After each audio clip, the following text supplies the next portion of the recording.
Welcome to another Apollo Papyrus podcast episode. I am Aaron Apollo Camp.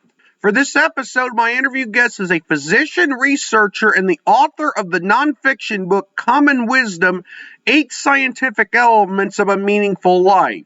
In addition to the nonfiction book, there is also a companion journal for Common Wisdom. Her name is Dr. Laura Gabayan, and my interview with Dr. Gabayan will follow the teleportation sound.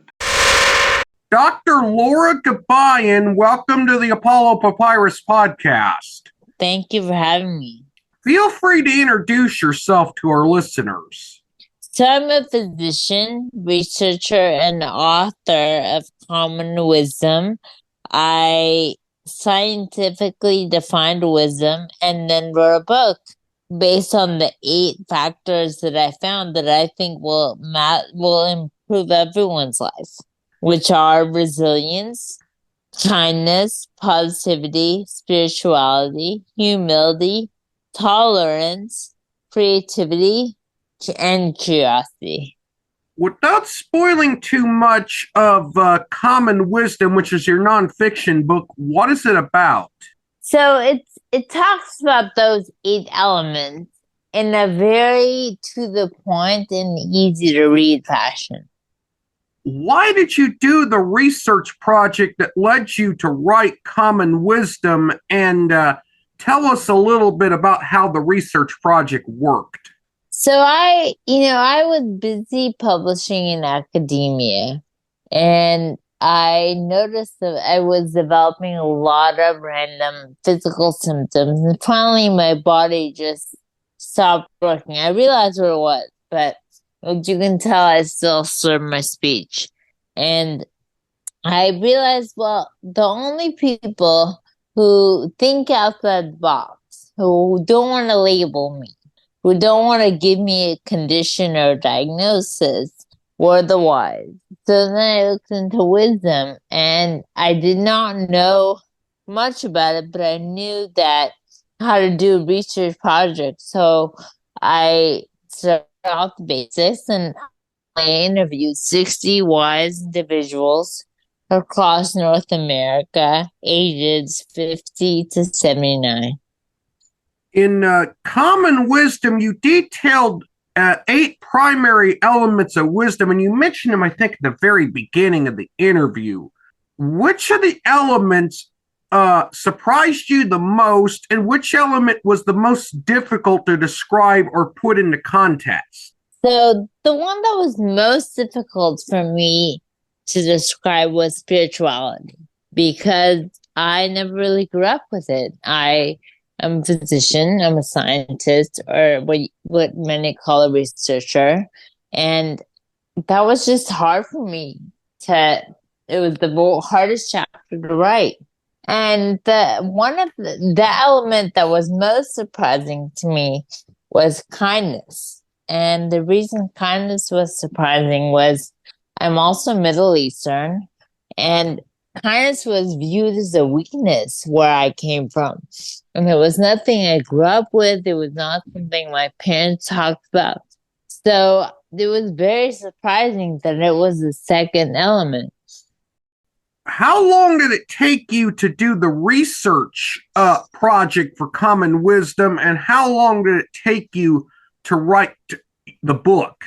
Well, the insights I put into the book are, I would probably say, 10 years old. But the actual interviews took me half a year of finding the 60.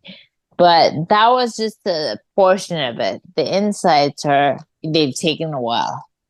Which was harder for you, doing the research for Common Wisdom or writing Common Wisdom? I had a great editor, but it was probably harder to write, only because I was used to writing academic papers. I'm used to writing very cut and dry papers, and my editor made them more easy to read, more like things that flowed better, and that was harder for me because it was just not easy to write in that style. Is your book Common Wisdom self-published, traditionally published, or hybrid published? And what was it like getting your book published? It's funny because so I have someone who I had come up with eight. I had come up with thoughts about the eight. So I'd written the eight chapters and I found someone who served as my project manager, and introduced me to a publisher who was a hybrid publisher. And it was through the hybrid publishing process that I was able, I already had an idea of what to call it and what I wanted the title or title page to look like. So that's kind of how it happened. A lot of authors don't do this, but you like to ask those who read your book Common Wisdom to revisit the book often. Why is that? It's funny because I feel like, so if you look at every chapter, there are questions after each chapter. So it's a journal in that regard. But the journal has different dates.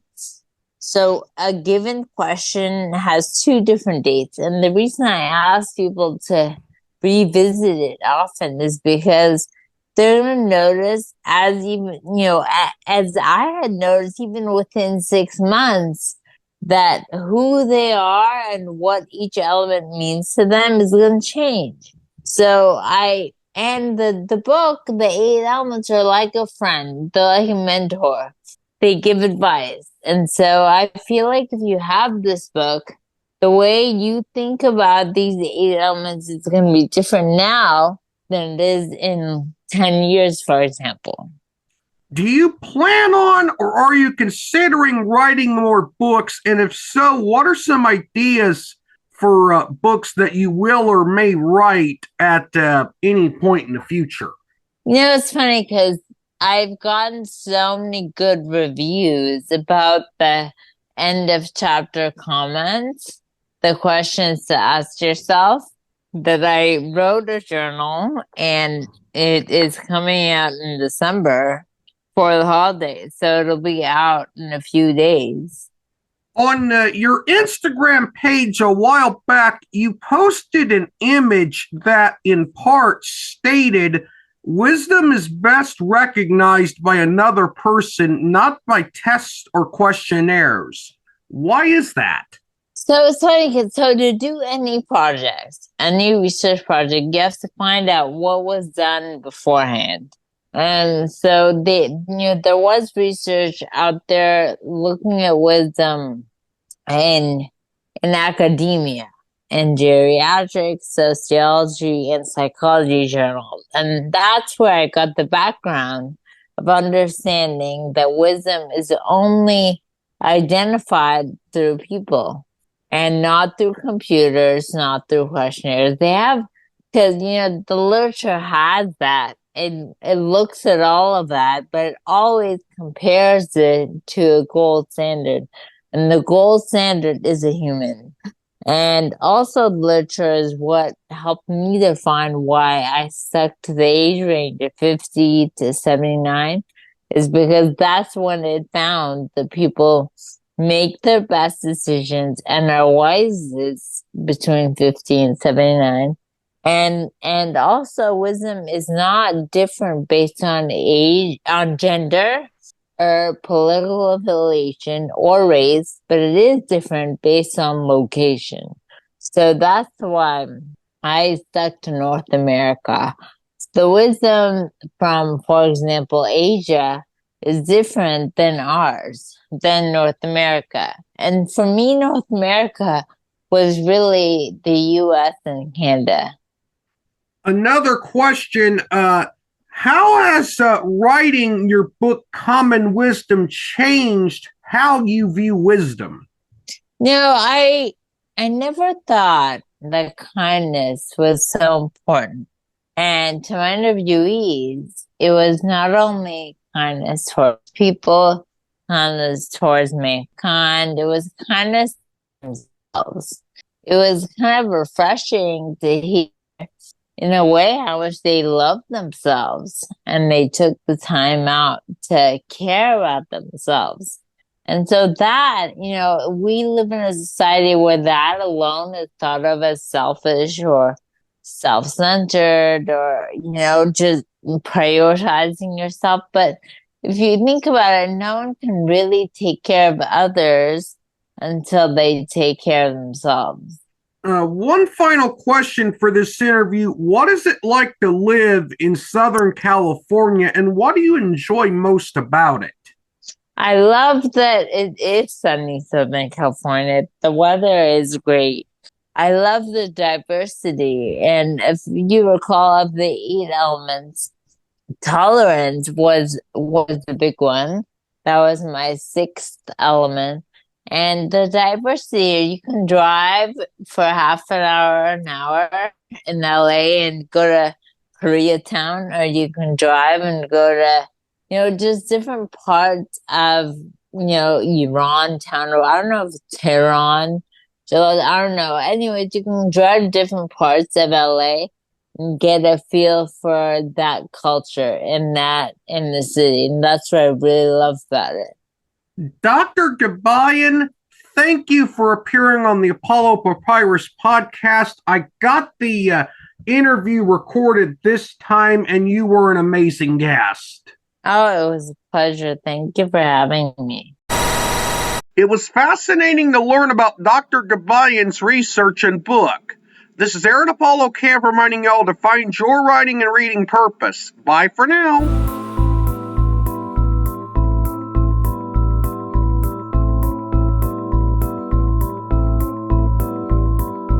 Copyright Aaron Apollo Camp, all rights reserved. This podcast episode is intended for the private listening of our audience. Any reuse or retransmission of this episode without the express written consent of the podcast host is prohibited, except under fair use guidelines. Royalty-free music and sound effects obtained from https://www.zapsplat.com.